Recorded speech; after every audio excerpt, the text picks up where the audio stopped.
ជំរាបសួរបងប្អូនជួបគ្នាទៀតហើយឥឡូវនេះបងប្អូនខ្ញុំនឹងចែកចាយដល់បងប្អូនតិចតួចនេះខ្ញុំនឹងសភាសប្អូនថ្លៃរបស់ខ្ញុំឈ្មោះ Gary Morton ដើម្បីឲ្យបងប្អូនបានចេះបន្តិចតួចពីរឿង businesses ឬមួយអ្វីសំខាន់ដែលថា he បានយកមកចែកចាយដល់បងប្អូនអានេះសំខាន់មែនទែនទី1ហេតុអ្វីបានខ្ញុំចង់ចែកចាយដល់បងប្អូនពីព្រោះGary he's very successful ហើយ he ជាអ្នករៀនបានចំណេះវិជ្ជាចេះដឹងបានច្រើនហើយគាត់បាន Doctor degree ខាង Business Management អានេះចង់ចែកចាយដល់បងប្អូនទាំងអស់គ្នាដែលថាចូលចិត្តរៀនភាសាអង់គ្លេសហើយដែលថាចូលចិត្តស្ដាប់ business news ឬមួយចង់រកស៊ីអ្វីមួយដើម្បីឲ្យបានជោគជ័យមិនបរាជ័យបងប្អូនជោគជ័យហើយបងប្អូននឹងស្ដាប់ Gary ខ្ញុំនឹងធ្វើជា clip នឹង3 parts because ខ្ញុំបានសុភាសគាត់នឹង1ម៉ោងបងប្អូនហើយខ្ញុំនឹងចែកចាយខ្ញុំកាត់ជា parts ឲ្យបងប្អូនបានទស្សនាដើម្បីចែកចាយដល់បងប្អូនអ្វីដែលថា he យកមកនិយាយចែកចាយដល់បងប្អូនគឺសំខាន់មែនទែនហើយអ្វីដែលថាម្នាក់ទាំងអស់គ្នាចង់បានចង់ចេះចង់យល់ហើយណាមួយទៀតបងប្អូនណាដែលថារកស៊ីឬមួយ major businesses បងប្អូននឹងតាក់ទាញឬមួយពេលស្ដាប់ him ទៅដែលថាតាក់ទាញមែនទែនដែលថាអ្វីដែលថា he នឹងចែកចាយ so that you will learn some of the keys elements how he has become very successful and some of the things or tips that he has used in his life to make him to be successful as he is today. So everyone, I want you to meet my brother-in-law, Gary Morton, Dr. Gary Morton. Okay, Bump? Okay, you can introduce yourself. Kim, Dr. Gary Morton. Arun Susade. What else, Gary? Can you introduce yourself to you can speak if you want to speak Khmer, you can. If you I know you are very fluent in English. Yes, okay, yes, because now English is not is English your native language? Actually, our native language is actually a broken English. Okay. But but yes, English is our native language. And Cambodian, I could do tick tick. That's about it. Bob, hold on. Let me just. I want to make sure that they understand you. I'm sure many of them understand what you just said. បងប្អូននេះ Gary គាត់មិញថាអរុនសួស្ដីហើយគាត់ខ្ញុំសួរគាត់ដែរថាភាសាអង់គ្លេសជាភាសាដែលថាដើមរបស់គាត់ហើយគាត់ថា broken English នឹងដែលថានិយាយភាសាខ្មែរដែរតែអត់ត្រូវច្បាស់បងប្អូនអានឹង broken English នោះថាយើងទៅរៀនមុនដំបូងអីយើងនិយាយខុសអីច្រើនអានឹងគេហៅ broken English ហើយអានេះគាត់មិញគាត់ខ្ញុំក៏សួរថាចេះស្អីច្រើនគាត់ថាចេះខ្មែរតិចអានេះខ្ញុំចង់ឲ្យបងប្អូនឥឡូវស្ដាប់គាត់នឹងនិយាយភាសាអង់គ្លេសហើយគាត់រៀនបានច្រើនហើយឥឡូវនេះខ្ញុំអត់ឲ្យហ៊ានត្រៀមទេមកសួរហ្មងហើយនឹងគេថាអូខេសួរអីក៏បានដែរឥឡូវ now I'm gonna let you Gary introduce yourself. I know you already said that you are Dr. Gary. Could you explain like what type of doctor? So my expertise and training is in business. So specifically business administration. That's where I received my doctorate. But I also have an MBA with a triple concentration in operations, technology, and real estate. I have a master's of management also in global management. And I have my bachelor's in finance. So a lot of schooling, a lot of degrees. A lot of degrees, I can see. I mean, how many years of education, how many years of schooling did you go until you reached the highest, which is your doctorate degree in business administration? Yeah, I think I can honestly say I've gone through about 45 years of schooling. 45 years. Because since I've been born, I've been learning. I've been. So are you? So I can safely say that you're 45 years old. Well, I'm 48. No, but you said ever since you were born, I'm like okay. So like I've just been removed from formal education for like the last 3 years, but Really, to your point, it's probably 48 because I learn every day. Every day. But I've obviously from a collegiate level, I've been doing a lot of formal education, and that's what you're asking. But informally is honestly, it's one of the best ways to learn. That's why I promote traveling and just engaging yourself and kind of immersing yourself with other cultures and countries, because that's the best, by far the best way to learn. Okay. But a little bit more about me. I'm from this tiny island called Montserrat. See, I don't think a lot of people know where Montserrat is. Even I myself, when my sister first told me that she met a man that she's gonna marry, and he's from Montserrat. Montserrat, I'm like, what? I was like, what Montserrat? Well, you're part of the 99%. Yeah. So, most people never heard of it. So can you tell us? I mean, especially the viewers who following me and who want to know or who want to learn English, that follow my page. I have you know, Sinone's Lifelong Learners, right? Yes. That's my Facebook page. Yes. And I want you to share your experience. How do you, as a Montserratian, okay, coming to this country, starting your education and career and stuff like that, how did you get yourself established? Yeah, so just to kind of back up and answer your question in terms of where I'm from in Montserrat. So I was saying, honestly, you're part of the 99%. It's only about 1% of the population that even knows where Montserrat is located. So just to educate you on that, and others that are out there, it's in the middle of the Caribbean. It's not even a dot on the map. Okay. It's less than 49 square miles, and it's next to a more popular island called Antigua, which most people might know. Yeah, I've heard of Antigua, and songs. There's songs also Antigua. Right. But when my sister told me, this is like over decades ago, and she said, "Oh, Sinone, I met this wonderful man, his name is Gary, and he's from Montserrat." I'm like, Montserrat? And she's like, oh, Aruba, Antigua, the Caribbean. I'm like, well, I've never heard of Montserrat. I'm like, where is it? Well, it's an island. So tell us a little bit more. Go ahead. That's where I'm from. I grew up there. I was, I lived there until I was about 15 years old before I left. And came to the U.S. So you came to the United States in Boston when you were 15 years old. Yes. Okay. Yes. And what grade were you when you started school? I started school here in 9th grade. So I went to Boston School. It's called Hyde Park High School. It's public school. And that's kind of where I started. For me, did they put you in like ESL classroom or something like that? No, they did not. Actually, it was more advanced because in the Caribbean, you actually start what's called secondary school, which is kind of like high school, but at an earlier age. Oh, okay. Right? And so, actually, because of my age, is why they put me in 9th grade. But in terms of education, I was at the 12th grade level. Wow. And so the work came very easy to me. Okay. Because I did it already. And so I wasn't seeing it for the first time. I think you are more advanced than I think for most Montserratian it would have been easy because they're doing it for the second time. And if because there would have been 3 years ahead of where most 9th graders are. And that's positioned me well for success.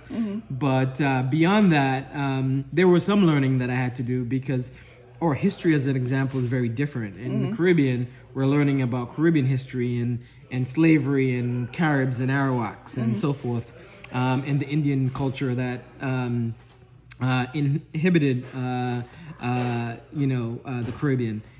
But here you're learning about American history, so that truly was new to me, and so I had to apply myself. Did you have any like culture shocks? Because most people like myself, absolutely, when we first came here, there were a lot of things that were shocking to us, even though I couldn't really converse because my English was very limited, meaning I didn't speak any English at all. When I say very limited, meaning nothing at all. When I started here at 11 years old, you started at least 15 years old, but you were more advanced. You were more advanced from an education standpoint, but I still had shocks.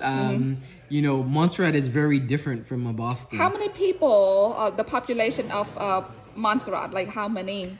So currently the People population is 4,000 people. 4,000 in that island. Yeah, Okay. exactly. So we've got, Very tiny. It's very 4,000. tiny, very tiny. When I left back then, the population was 12,000, but because of the volcanic eruption and people having to evacuate, it dwindled to about 4,000 currently. Oh, wow. But it was a huge adjustment for me in that I've never seen stuff like escalators. I didn't know how to ride an escalator, it took me a while to figure that out after watching a few other people.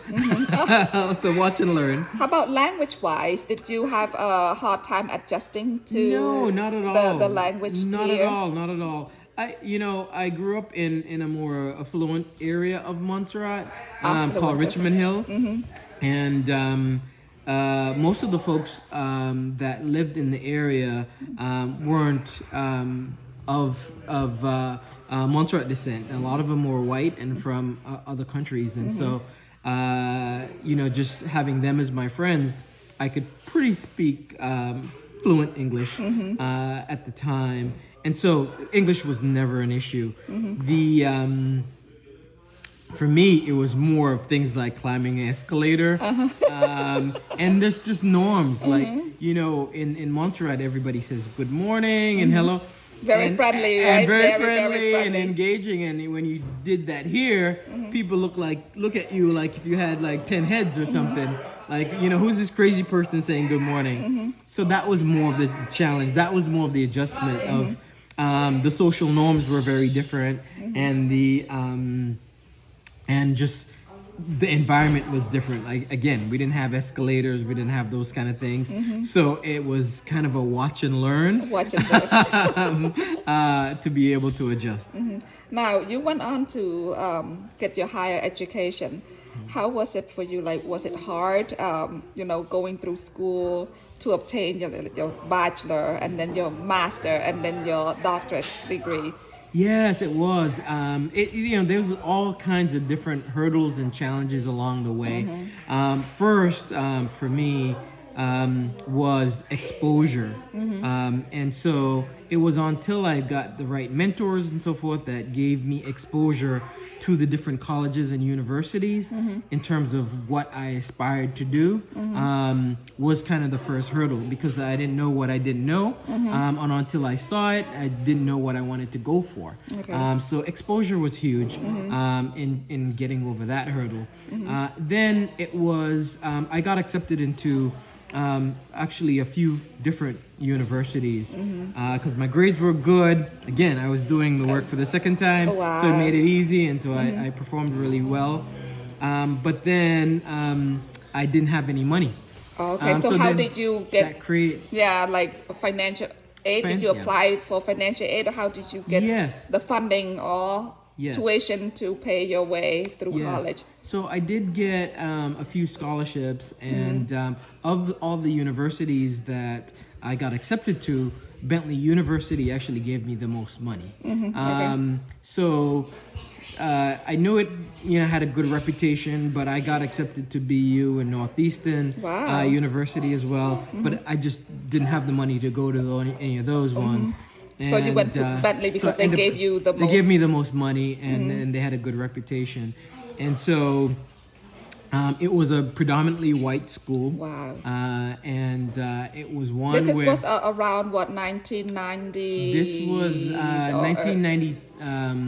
This was 1993. 93, okay. That's the year that I graduated from high school. Yeah. Oh, 1993. So I started Bentley in 1993, Bentley University. It was Bentley College at the time. And that was a huge adjustment because already I had adjusted to, coming to America, if you will. But then now I was living in a predominantly Black, predominantly Caribbean community, which made it easier. But now I was having to adjust one more time to a predominantly white community. So it was another huge adjustment. But that's how I ended up going to Bentley. But I had certainly a lot of challenges. Some of the challenges that I have is the limits that I put on myself, because kind of growing up, we always were positioned to think that folks who were white were smarter or better or what have you. And I almost thought like, oh, how am I going to compete against these folks because they're already better than me? Whatever, what's that word? Preconception? No. Yeah, so I had bias against my own self. Your own self. But I quickly learned that was a false bias, and I'm glad you learned that. Actually, to be honest with you, because I found myself performing better. than Is it because of the effort? Like you think that you are not because you think that they are better than in terms of smart, that you meaning worked harder, study harder, in order for you to excel? Well, one of the driving motivations is that knowing the background that I came from, I know that I couldn't fail. I knew I had not only a family to represent in my mother and my father who didn't have much educational opportunity and wanted me to seize that opportunity, and I couldn't let them down. They did everything they can to get me to the United States, and so I had to succeed from that standpoint. But beyond that too, I also had Montserrat to represent. Okay, yeah. It was, no one's ever heard of Montserrat. Small community or so island. I had to succeed for my country. Okay. So then I had a whole village behind me, if you will.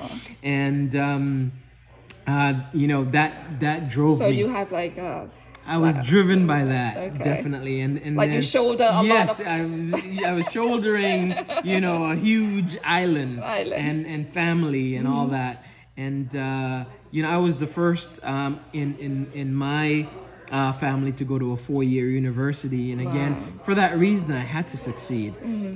But as I said, what I found is that I performed well, better than my white peers, even, and so proud of you. I realized that, hey, I am just as smart, and it made me apply myself even more, and I was more driven to achieve the best that I could.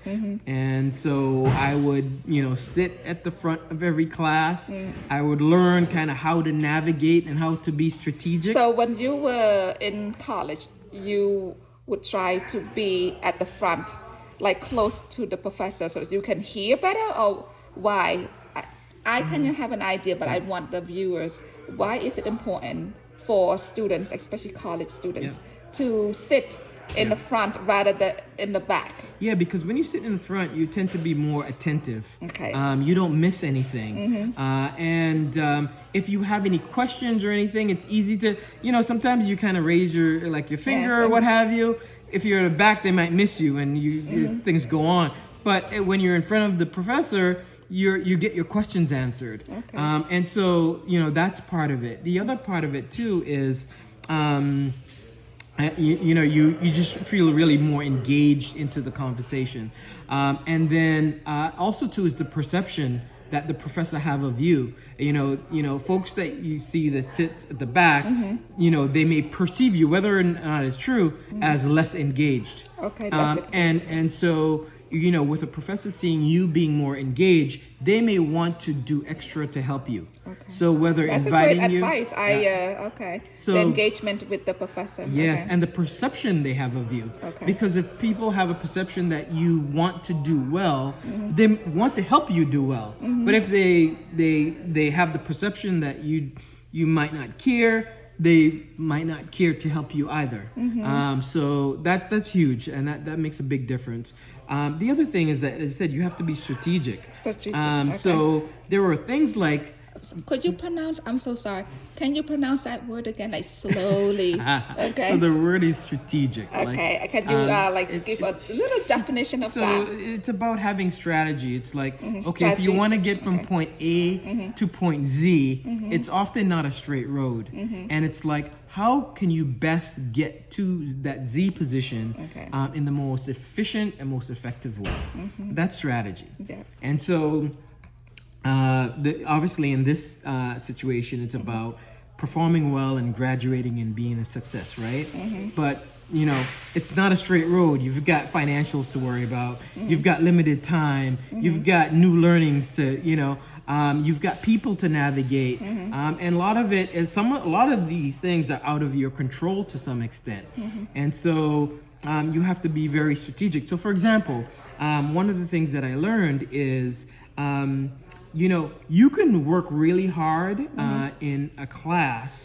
And ឥឡូវនេះបងប្អូនខ្ញុំអរគុណបងប្អូនច្រើនមែនទែនដែលថាបានទស្សនាពីបងប្អូនថ្លៃរបស់ខ្ញុំពី Dr. Gary Morton ហ្នឹងខ្ញុំនឹងចែកចាយភាគទី2ទៀតដល់បងប្អូនហើយខ្ញុំសង្ឃឹមបងប្អូននឹងទស្សនាភាគទី2ដើម្បីឲ្យបងប្អូនបានយល់ខ្ញុំចែកជាភាគដោយសារវីដេអូរបស់ him ហ្នឹងពេលខ្ញុំសភា him ហ្នឹងវាវែងពេកហើយខ្ញុំចង់កាត់ជា3ភាគដើម្បី attention span ខ្ញុំដឹងថាអ្នកខ្លះមិនមានពេលមើលទៅដល់1ម៉ោងជាងទេអញ្ចឹងបានខ្ញុំកាត់វាជាភាគដើម្បីចែកចាយដល់បងប្អូនសង្ឃឹមថាបងប្អូននឹងទស្សនាភាគទី2របស់នាងខ្ញុំដែលបានសម្ភាសឬមួយនិយាយជាមួយប្អូនថ្លៃរបស់ខ្ញុំនឹង Dr. Gary Morton ហើយបងប្អូន please don't forget to press like and share ឬមួយ click like and share ឬមួយ follow វីដេអូរបស់ខ្ញុំទៀត so that you can get more video from me អរគុណច្រើនបងប្អូន